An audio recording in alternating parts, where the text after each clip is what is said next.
So, C.S. Lewis versus Tolkien. I don't know if this is something that you already wondered about, if it really happened, but yeah, it happened. They were friends. I don't know if you know. C.S. Lewis is the Narnia author, just like Mere Christianity book that I already made a video talking about it. And I think it was in this video, Mere Christianity video, that I proposed to do this one here because Tolkien has a lot of fans just like C.S. Lewis, but there's a lot of people that don't know they were friends. And Tolkien helped C.S. Lewis to got converted. I like the way he did it because he didn't just say, accept Jesus in your life. He explained him how the belief works, and he talks about it in the Mere Christianity book, just like some other books. And I'm gonna put down here below some books that talks about this debates they used to have between them, because there's not just one book that talks about it. I got a list here of some books, and I'm gonna put the link down below here, okay? But in today's video, we are going to react of a piece of, I don't know if I should call it a doc. I don't know who made it. I don't know where is it from and why, doesn't matter, but I'm gonna react to a video that I'm gonna put the link down below here too in the description, just like with the books that talks about this friendship between Tolkien and C.S. Lewis. But I'm gonna react to this video called Tolkien's Lord of the Rings, a Catholic World View. It's 8 years video, okay? It was posted 8 years ago, and I'm not gonna react to the whole video because the whole video is like 6 minutes and 11 seconds. So I'm gonna just jump to the part that Tolkien talks. I love saying that. I'm just gonna jump into the part that Tolkien talks with C.S. Lewis about about this perspective of God in writing. Okay, I'm not talking about religion right now, but the point is this video is good. I like this conversation they had. I already watched it a long time ago, but I want to rewatch because he explained to C.S. Lewis how great is right fantasy in a faithful way. Yeah, it's kind of weird, but that's what Tolkien will do right now. So just keep watching with me, okay? My name is Maya Man, and that's today's video.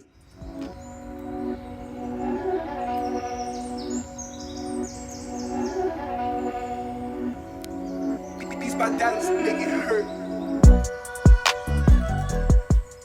Okay, I'm gonna find the part that he talks about it because I don't want to watch everything. I'm just jumping. I think I found. I'm gonna play the video.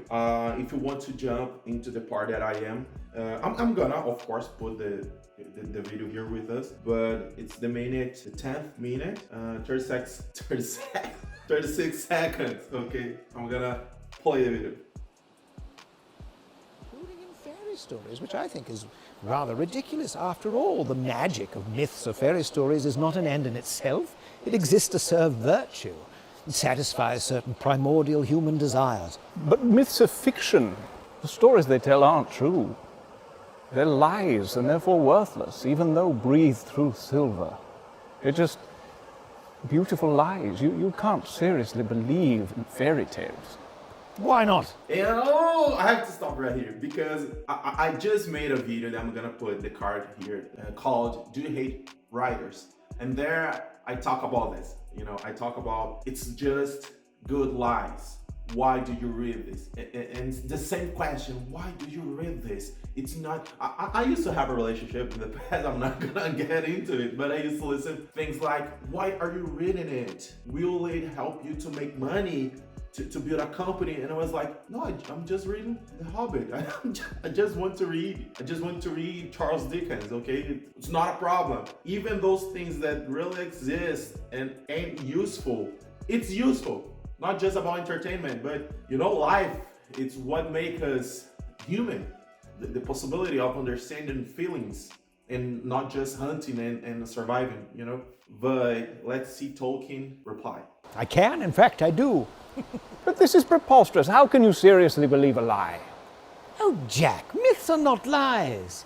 In fact, they're the very opposite of a lie. Myths convey the essential truth, the primal reality of life itself. Go on. Go on. It's starting to make sense. Okay, I want to know more about it, and it's really fun. Look at C.S. Lewis young. I don't know, but in my mind, I just picture him old. By the way, I love British accent. I have a Brazilian accent, of course, but if I could choose, I would pick. I'm gonna start trying to talk like them. Go on, start talking like them. Well, you see, we have been duped into using the word myth as being synonymous with a lie, because we have been duped into accepting the first real lie of materialism. And what is that? That is the hideous claim that there is no supernatural order to the universe. The materialists have imprisoned us in a world of mere matter, of physical facts, divorced from and devoid of metaphysical truth. Well, I say that they are lying. I say that they are the ones who have come up with a false myth. Their world doesn't exist. It's merely a figment of their imagination. Well, fine. However, there's a problem. The problem is they have convinced us that it is true. They have made us believe that this is all there is. 3 dimensions, 5 senses, 4 walls. Isn't it? And that's the cool thing here, because Tolkien is going deeper than I do. You know, he goes through a path with a lot of philosophy perspective and about life, and how writing, or just the possibility of picturing something, it's the best proof that you have that it could exist. And that's awesome. But it doesn't mean that you believe in fairy tales, but he's just saying that the possibility of imagining, it's the best gift we could have. And I have an opinion about it, but I'm gonna explain more about it probably in another video. But the way he puts his perspective, it's awesome. Isn't it? Most emphatically not. Jack, the 4 walls of materialism are the 4 walls of a prison, and the materialists are our jailers. Don't you see? They've put us in a prison of 4 walls. They don't want us to see what's beyond those walls. They don't want us to discover what lies outside their narrow philosophy. Worse than that, they think that any attempt to escape from the prison is an act of treason. Well, wouldn't it be an act of treason against rationality to believe otherwise? Now, Jack, think for a moment. How can it be wrong for a prisoner to think of things that exist other than walls or jailers? Doesn't the fact that the prisoner is able to think of things outside the walls suggest that perhaps things do exist outside the walls? After all, if the prison really is all there is, how are we able to picture things that exist beyond the prison? And this is where myths come in, you see. Myths exist outside the prison. Myths allow us to escape from the prison. Or if we are not able to escape, at the very least, they allow us to catch a fleeting but oh so powerful glimpse of the beauty that lies beyond the walls. And it's funny because in English, the word lies, it's not true. It's the same word that lies like rest outside of the prison, but it's just a known English speaker perspective. But what is it that we're meant to be glimpsing? Well, don't you see? The truth, Jack. Myths show us a fleeting glimpse of truth itself. Truth. Truth. What on earth is this truth that you're talking about? Quid est veritas? What is truth? I'm glad to see that you've entered into the spirit of the myth, Jack. You've just cast yourself into the role of Pilate. Pilate? Oh, I see. You're able to believe in the lesser myths because you've already accepted the big one. Once you accept the big myth, the lie of Christ, it's easy to accept the smaller ones. All right, Tollers, I'll play the role of Pilate. I wash my hands of the whole nonsense. Well, Jack, you may be able to wash your hands, but your mind is still muddied. You're not thinking clearly at all, old chap. Old chap. You're acting as if myths are mere arbitrary inventions of fiction. as if we pull them out of thin air. But what you don't understand is that we make things by the law in which we are made. We create because we are created. Creativity. And that's what I thought that I wouldn't talk about, but I will. I mentioned this in some video, I think in Mere Christianity, that I don't know how it's right in the English version of the Bible, but if I try to translate from what I know, it would be something like, God created us by his image, or something like that, from his image. And God is a creator, so he is a creator, and he has love, he has feelings, and he gave us these things from him, but smaller, way smaller. I don't know what philosopher said that, I think it was Plato, but to things first exist in the real world, they must exist first in the idea world. Okay, so even God created us, first he had an idea. He thought, I will create. Then he created. The action comes after the idea. Sometimes I feel that the humans are just like it, but we can't create 100% of our idea world. And that's what he's talking about. Creativity, imagination. So we are able to create things in the idea world, but we can't transfer from the higher level from the idea world to our world 100%, just a couple of things. That's how we developed technology and art and all of it. So everything that you create, even myths, it's something that you are bringing from the idea world. And that's so cool to think like that, because if this is true, we are doing God's art. The same thing he made with us, we are doing, but just 50%. That's awesome. I like to believe in it. Not just believe, but look at the world through this perspective. But I'm gonna keep watching. Imagination is God's imageness in us. We tell stories because God is a storyteller. In fact, he is the storyteller. We tell our stories with words. He tells his story with history. The facts of history are his words, and providence is his storyline. Are you suggesting that all of history, that everything around us is all part of some divine myth? We are all part of his story. This very conversation is part of his story. But perhaps it isn't his story, perhaps it's only your story. How can you know that your story, the story that you believe, the Christian story, is any more real than the other stories? But don't you see, it isn't my story, it's his story. You're acting as if Christianity is one myth among many. It's not, it's the true myth. Christianity really happened. Jesus really existed, so did Pilate. And yet it is this true story that makes sense of all the other stories. It is the archetype. It is the story in which all the other stories have their source, and the story to which all the other stories point. It has everything.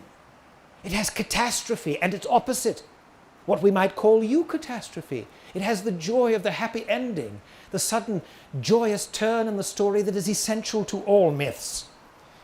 It has to a sublime degree this joy of deliverance, this evangelium, this fleeting glimpse of the real joy, to which all other joys are but a distant echo.